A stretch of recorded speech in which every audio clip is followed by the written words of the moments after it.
राधा, आज दूध थोड़ा ज्यादा निकला है। पास वाली बूढ़ी माई है ना कमला, उसको भी एक कटोरी दूध दे आना। बेचारी की तबीयत ठीक नहीं रहती कभी। तुम सबके बारे में कितना सोचते हो कृष्ण। भगवान सब देख रहा है। तुम जो अच्छा करते हो उसका फल जरूर मिलेगा एक दिन।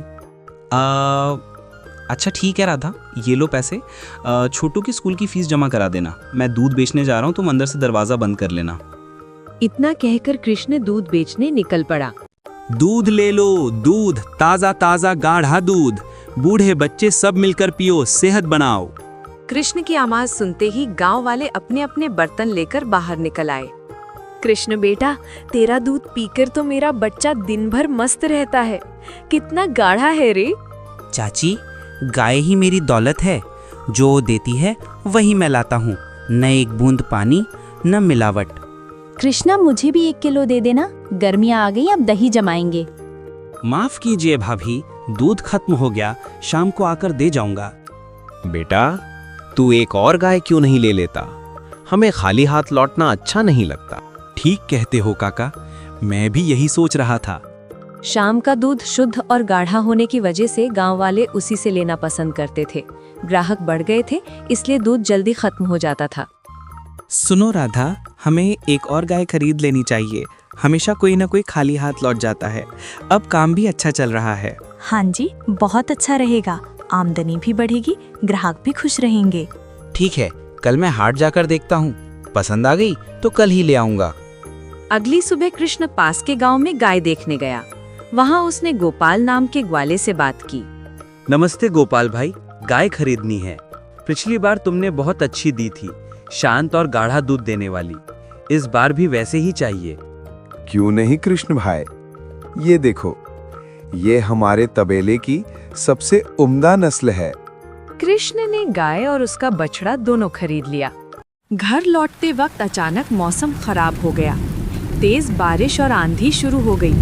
कृष्ण गाय बछड़े को लेकर तेज तेज भागा। घर पहुंचा तो देखा बछड़ा गायब था।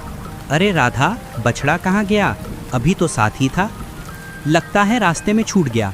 तुम गाय को संभालो, मैं ढूंढने जाता हूँ।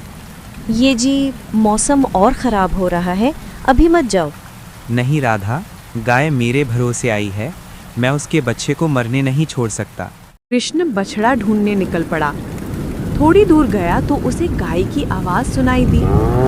आवाज के पीछे पीछे गया तो देखा एक अनजान गाय और उसका बछड़ा उसकी ओर आ रहे थे।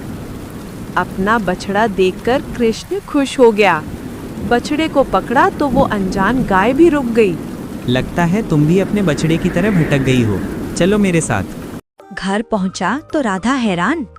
ये क्या जी, बछड़ा लाने गए थे, पूरी गाय ही ले आए। जंगल में ये गाय हमारे बछड़े के साथ आ रही थी। इसने हमारे बछड़े की रक्षा की, तो इसकी रक्षा करना भी हमारा फर्ज है। कल कोतवाल को बता दूंगा, कोई मालिक होगा तो ले जाएगा।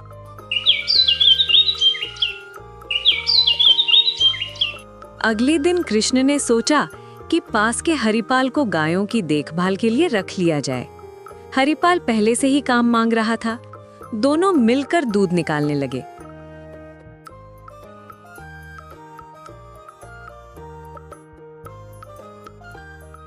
आज सबको दूध मिलेगा। ढेर सारा दूध लाया हूँ, कोई खाली हाथ नहीं जाएगा। क्या बात है कृष्ण, कोई जादू कर दिया क्या? कोई जादू नहीं काका, बस एक और गाय ले ली है। अब जितना मन करे ले लो। उस दिन भी सारा दूध बिक जाता है और सभी लोग खुशी खुशी घर चल जाते हैं। गांव में एक और दूध वाला था, रामदास। वो बेईमान था, दूध में पानी मिलाता था। गांव वाले उससे दूध नहीं लेते थे। कृष्ण का दूध देखकर वो जलता था। मन में ठान लिया, जब तक कृष्ण है कोई मुझसे नहीं लेगा। कुछ न कुछ करना होगा। एक दिन कृष्ण घर लौटा तो देखा उसका नया खरीदा बछड़ा उस जंगल वाली गाय का दूध पी रहा था। लगता है हरिपाल बछड़े को बांधना भूल गया। इस गाय का बछड़ा शायद हाल ही में हुआ होगा। तभी गांव का सेठ बलराम आया। कृष्ण, मुझे 1 किलो दूध दे दे, मेहमान आए हैं, चाय बनानी है। सेठ जी, दूध तो बिक गया, पर देखता हूँ इस गाय से थोड़ा निकल जाए तो दे दूंगा।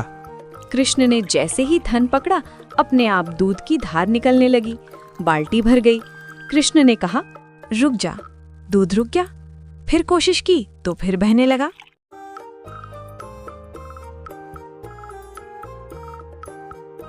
राधा, ये देखो, कमाल हो गया। ये गाय चमत्कारी है। मैंने कहा रुक जा, सच में रुक गई। अरे वाह, ये तो ईश्वर की कृपा है। तूफान में इसने हमारे बछड़े को बचाया, अब इतना दूध दे रही है। पर ये हमारी गाय तो है नहीं, मालिक कभी भी आ सकता है, तब तक इसकी देखभाल करनी चाहिए। फिर भी दूध निकालते गए, बर्तन भरते गए। राधा ने कहा, गाय माता बस कीजिए। गाय रुक गई।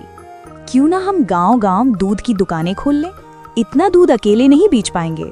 राधा, कहीं ये लालच तो नहीं? लालच में बर्बाद हो जाएंगे। नहीं नहीं, ये समझदारी है, ये लक्ष्मी जी का आशीर्वाद है। कृष्ण ने दूध की छोटी छोटी दुकानें खोल दी। धंधा खूब चला। पैसे से बड़ा मकान बना लिया। पहले हम सादा जीवन जीते थे, आज सब इस गाय की वजह से है। कहीं कोई चुरा ना ले। रात को अचानक तबेले में आग लग गई। गायें चिल्लाने लगी। कृष्ण और हरिपाल ने बड़ी मुश्किल से आग बुझाई। गायों को सुरक्षित जगह ले गए तो देखा चमत्कारी गाय गायब थी। कृष्ण ने सारी दुकानें बंद कर दी और गाय ढूंढने निकल पड़ा, पर कहीं नहीं मिली।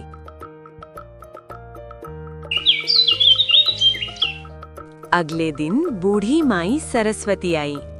क्या हुआ कृष्णा, बहुत उदास लग रहा है, कुछ खोया है क्या? माई, मेरी चमत्कारी गाय गायब हो गई। बहुत ढूंढा, नहीं मिली। चिंता मत कर बेटा, पशु अपने सच्चे मालिक से ज्यादा दूर नहीं रहता, वो लौट आएगी। उसी रात कृष्ण को सपना आया। कोहरे में से उसकी गाय, जिसका नाम उसने कामधेनु रखा था, घंटी बजाती हुई आ रही थी। जैसे ही उसने छूने को हाथ बढ़ाया, नींद खुल गई। सामने सच में कामधेनु बैठी थी। राधा, हरिपाल, देखो, कामधेनु लौट आई। रात को फिर एक चोर आया। कामधेनु जोर जोर से रंभाने लगी। कृष्ण दौड़ा, चोर गाय छोड़कर भाग गया। कृष्ण ने गाय को एक मजबूत कमरे में बंद कर दिया।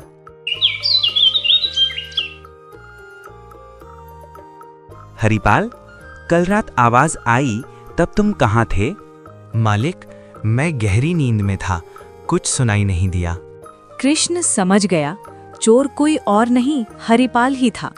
सच सच बता हरिपाल, गाय चुराने और आग लगाने की कोशिश तू ही कर रहा था ना? मालिक, माफ कर दो। बहन की शादी के लिए कर्ज लिया था। कर्जदार मारने की धमकी दे रहे थे। मजबूरी में। कृष्ण ने अपने पास के पैसे देकर हरिपाल का सारा कर्ज चुकता कर दिया और उसे माफ कर दिया। उसी दिन बूढ़ी माई सरस्वती फिर आई। कृष्ण, ये गाय तेरे पुण्य कर्मों का फल है। तूने तूफान में बछड़े को बचाया, इसलिए मैंने ये कामधेनु तुझे सौंपी थी। अब मेरी उम्र हो चली है, मैं इसका ध्यान नहीं रख सकती। जब तुझे कोई सच्चा और नेक इंसान मिले, उसे ये गाय दे देना। ये जादुई गाय है, कई सालों तक घर को समृद्ध रखेगी। कृष्ण ने तबेले में कई बेरोजगार लड़कों को काम दिया और एक सच्चे नेक इंसान की तलाश में लग गया।